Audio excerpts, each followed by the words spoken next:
As the AFL season progresses, we're starting to see some real signs of separation and some pretty distinct tiers developing.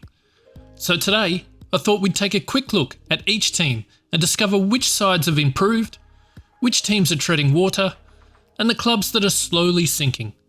Welcome to AFL Insight. Alright, let's start from the bottom and work our way up. The winless Eagles are in some real trouble.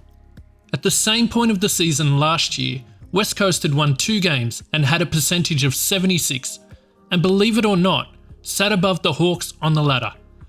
12 months later, and they have 0 wins and a percentage of just 57, which is approaching GWS 2012 and 2013 levels of bad. And if we compare some of their key indicators with last season's data, we can see that things are slipping further and further out of control. Their negative differentials in inside 50s, marks inside 50, and shots at goal are not only growing, but have doubled in severity, and they rank 18th for both points scored and points conceded. Those familiar with my channel would be getting used to seeing this chart, but for those first timers, here is a quick rundown. The vertical axis measures the differential between how often your team converts an inside 50 into a goal and how often they concede a goal per defensive inside 50, whilst the horizontal axis measures the inside 50 differential per game. Every preliminary finalist of the last 25 years has been given a data point, and as you can see, there is a heavy concentration of these winning finalists in the upper right quadrant of the graph, and there have been 0 premiership teams with a negative inside 50 differential. The Eagles are so far to the bottom left that they are literally off the chart. Last year, they finished the season here, and this year, they have drifted all the way back here. And I'm not changing the parameters of the chart to fit them in. They are miles away from contending for finals, let alone the top 4 and a premiership. The Kangas have just the 1 win, but I'm seeing improvement. And at the same stage last year, they were winless and had a percentage of 57. Sound familiar? And whilst there might only be the 1 win this season, their percentage has jumped to 76, and they have been super competitive in a handful of games. Numbers-wise, there has been a slow but incremental growth in all of the KPIs that I value, and incredibly, North ranked 3rd for converting an inside 50 into a goal. Unfortunately, they also ranked dead last for conceding a goal per defensive inside 50, which I think lies at the heart of most supporters' frustrations with them as a team. If we look to our graph, we can see that the Roos finished 2024 here. After 8 games this season, we finally have some slow movement towards the upper right quadrant. After years and years of freefall, the climb has finally started. With 2 wins already, the Tigers have exceeded my expectations for them this season.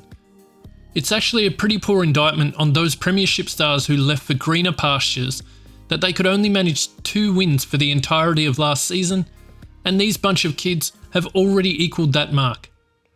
Numbers-wise, the huge red flag is the regression in inside 50 differential per game. If that trend continues, they could be in for some fearful beltings once their young bodies start to tire in the second half of the season. If we look to our chart, we can see that they finished the 2024 season within the bottom left quadrant of the graph, and unfortunately, they too have gone off the charts in 2025. Why do Port Adelaide get a pass so often in the media? This was a team that beat the barnstorming Hawks in a final just 10 games ago. In fact, 17 of those players who won in that final were playing against the Dogs on the weekend. Yet the heat this week seems to be squarely focused on the Dockers, who haven't played finals since 2022. As an industry, it just seems to be widely accepted that the Power are on the decline and that their list is subpar, and I just don't get it. If they were good enough to finish the home and away season in 2024 in 2nd place on the ladder, how have they dropped so dramatically to the point where multiple contenders have put them away by over 90 points? If we look to their numbers, we can see that there has been a significant drop-off in most of the key areas of the game, with scores from turnover differential their only, albeit minuscule, improved area. Last year, Port ranked 8th for both points per game and points conceded per game. This year, those rankings have dropped to 13th and 15th. On the finals winners chart, the Power finished the 2024 season in the bottom right quadrant, where teams generate enough volume but lack the polish to finish teams off in an efficient manner. This year, they have moved to the bottom left quadrant, generally the home of bottom 4 teams. The Bombers are a team whose win total doesn't marry up with the data I'm seeing. They are profiling to be a bottom 4 team, yet find themselves in the mix for finals. The obvious conclusion is the strength of schedule thus far. The Bombers have won tight contests against struggling teams and have come up short against the better sides in the comp. If we look to their numbers, we can see that there has been a serious regression in all key areas. So to win 4 games, despite this kind of drop-off, is actually pretty impressive. The Dons have a brutal fixture in the back half of the year, so it'll be interesting to see if they can keep fighting the good fight. Last year, they too finished the season in the bottom right quadrant of the graph, and we can see that they are on a very similar trajectory to the Port Adelaide Power, camped within the bottom left quadrant of the chart. Can you believe that at this stage of the season last year, the D's sat in 4th place with a 6-2 record? The fall has been dramatic amidst a whirlwind of rumours and innuendo, culture issues, and players supposedly wanting out. The Demons have regressed in some of the key areas, except for inside 50 differential per game, which is back in the positive. The most distressing thing for Melbourne supporters is that in opening up and trying to be more attacking, they have given up the key component of their game that made them contenders for quite a few years: defence. Last year, the Demons conceded a goal on just 21% of opposition forward 50 entries, ranked 1st in the comp. This year, they rank 17th, ahead of only the Kangas, while still ranking dead last for converting their own entries into a goal. If we look to the graph, we can see that the Ds have plummeted from the top left quadrant, typically home to defensively strong sides, to the depths of the bottom right quadrant. Now yes, personnel plays a part in this, with Lever and May hardly playing together over the last season and a half, but there is a chance that this becomes the norm, and that Melbourne need to look at life beyond these 2 gun defenders. The Saints are a real Jekyll and Hyde team at the moment. You have no idea going into the game whether you're going to get the monster that swallowed up the Dockers and beat the Cats, or the more timid version who looked helpless in every aspect of the game that showed up against the Crows, Dogs and Lions. Last year the Saints were ranked 15th for points per game, which is 76. This year they have increased that number by 2 goals to 87, which ranks 8th in the league.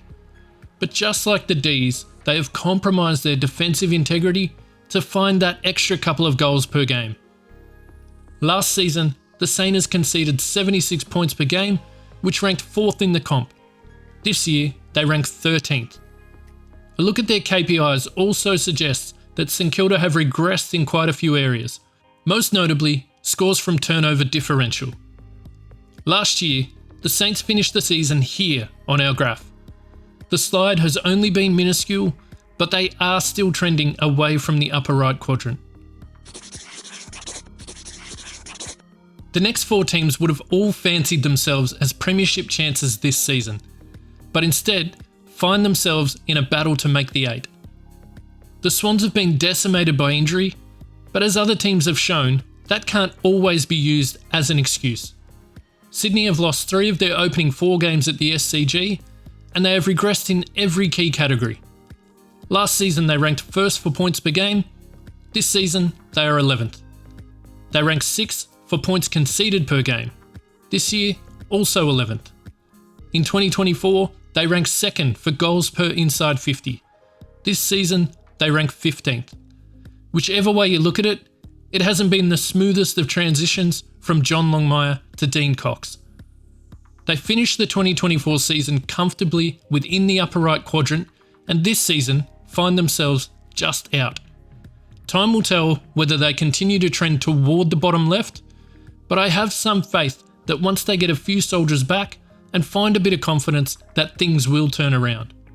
They took it right up to the Hawks and Lions in the opening fortnight and have been the only team thus far to beat the Dockers in Perth.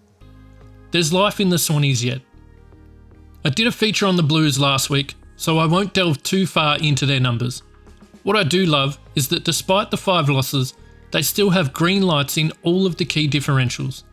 And really, if you look at it objectively, the Blues have played 5 of the top 6 teams already, and their draw really softens up from here. With that said, they simply must beat the Saints this week. Drop this one, and I may just have to drop myself off the bandwagon. The Dockers are a conundrum. Every key indicator heading into the season suggested that their game was in good order, but they have regressed in every single category. If we look to last season's graph, we can see that they were one of 5 teams situated in the upper right quadrant of the graph, along with the Lions, Swans, Cats and Hawks, all teams that won finals. And I think that's why so many, myself included, were so bullish on them heading into season 2025. Like the Swans, they are trending bottom left and find themselves out of the premiership window. They have 5 of their next 7 at Optus, so I'm expecting some improved numbers, and luckily for them, they only have 2 remaining games in Victoria. The Giants are another who would be disappointed with where they sit thus far. A 4-1 start that looked promising has wobbled into a 4-4 record. If we look at their numbers, we can see improvements in territory, intercepts, and scores from turnover. And defensively, they are by far the most difficult team to kick a goal against. But it's this number here that really jumps off the page. The Giants rank 15th for inside 50 differential per game, ahead of only the Tigers, Kangas and Eagles. And if we jump to the graph, we can see that this negative inside 50 differential does not translate to premiership glory. Ever. The Giants finished last season camped inside of the top left quadrant and were sent packing in straight sets. This year, they have trended even further to the left, and teams just don't win big games in September with this sort of profile. Finals are all about generating territory and keeping the ball in your front half, something the Giants just don't do.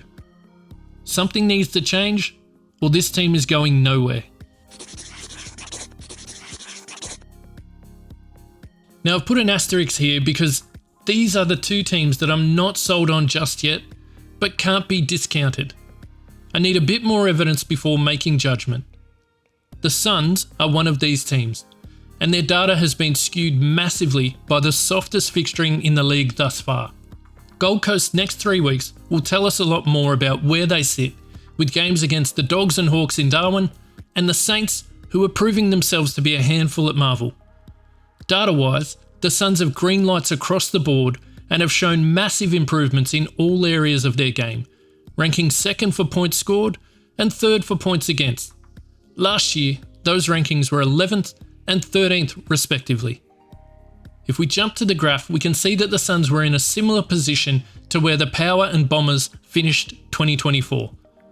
But unlike those 2 sides, they have rocketed into the upper right quadrant of the chart, nestled against dominant premiers like the 2010 Pies and 2022 Cats. Are they this good? Hell no. Last week I couldn't fit them on the chart, they were that far to the right. The Lions sent them crashing back to reality, and I expect that trend to continue over the next few weeks. The Cats are another that I'm just keeping on hold. Every premier of the last dozen years has had green lights in all 6 categories, and as we can see, the Cats have red lights in half of these KPIs. Where they are excelling is in their efficiency, ranking 2nd for goals per inside 50 and 3rd for goals conceded per defensive inside 50. It's super impressive, but if we jump to our graph, we can see that the Cats sat comfortably inside the premiership window at the conclusion of 2024. This year, they are in the same region as the Giants, super efficient but lacking the volume of entries that are required come September. No team has ever made a prelim from where Geelong are currently profiling, let alone made a grand final or won a premiership. Until I see them start to trend more to the right, I'll continue to hold on how far I think they can go in 2025. The Dogs are a fascinating study. They had the most dominant key forward across the opening weeks of the season, yet look a more potent side without Sam Darcy as they look to spread the load. Profile-wise, they look healthy, but I still have my concerns about their defensive aspects. They have a negative differential for intercepts, and even in a strong win against the Giants, they were a -8 in this area. They are bludgeoning teams from stoppage, and I'm just not sure how sustainable a model that is. The Dogs are 13th for conceding goals from an oppo inside 50, and as sides even up the contest, as the Lions did during gather round, their inefficiency behind the ball gets exposed. Last year they finished just outside of the upper right quadrant, and this year have pushed themselves further to the right, whilst just being efficient enough to scrape into the premiership window. The Crows have shown enough to suggest that they could easily win a final come September. Their data is through the roof as they move from having one green light in 2024 to green lights across the board this season. With a tough draw ahead, the next 6 weeks will tell us a lot more about whether these Crows can actually push for a top 4 berth and a potential home final.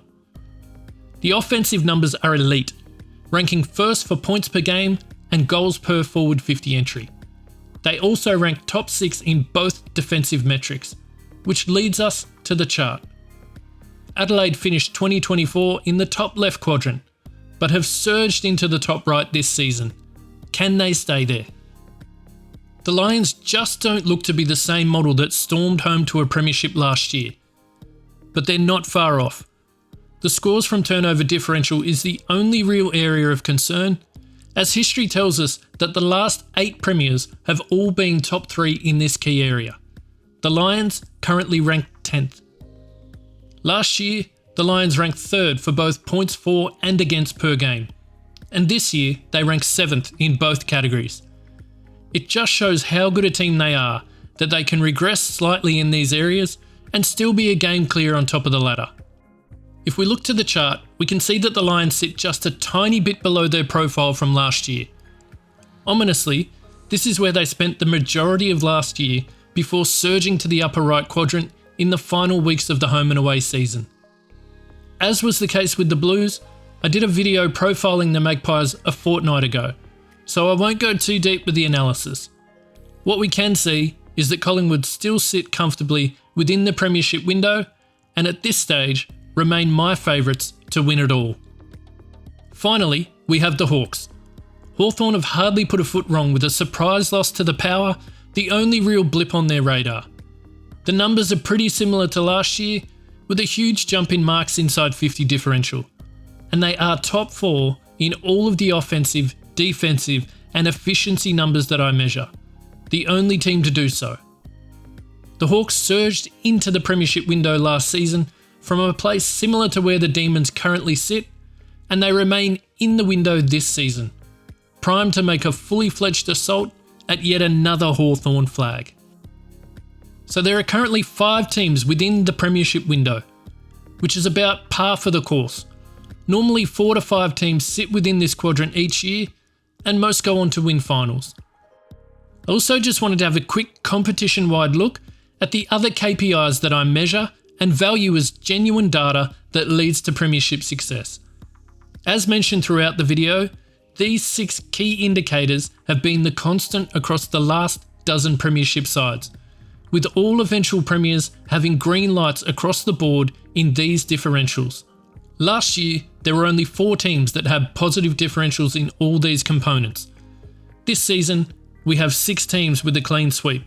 The Lions, Pies and Hawks, who occupy the top 3 spots on the ladder, the Rising Suns and Crows, and surprisingly, the Blues, who might just be primed for a late season run a la 2023. The Dogs and Giants have one area of deficiency, whilst the Dockers have 2. And if we turn the page, we can see that the Swans also have red lights in 2 categories. The most surprising profile is that of the Cats, who are lacking in 3 areas, and then we get to the teams who are struggling and have more red lights than green, and in the case of the Bombers, Tigers and Kangas, no green lights at all. The other key measurable is scores from turnover differential, with every premier of the last 8 seasons ranking top 3 in this statistic. In 2025, the top 3 teams thus far are the Crows, Magpies and Suns, with the Hawks in 4th and then a fairly significant drop off to the Giants in 5th. And so there you have it, my fellow footy nerds. That's the state of play after 1/3 of the season. I'll do another full review in 8 weeks' time, and we'll see if there's been any movement and trends to be picked up on. As always, thanks for watching, and if you haven't already, please be sure to like and subscribe, and we'll see you next time.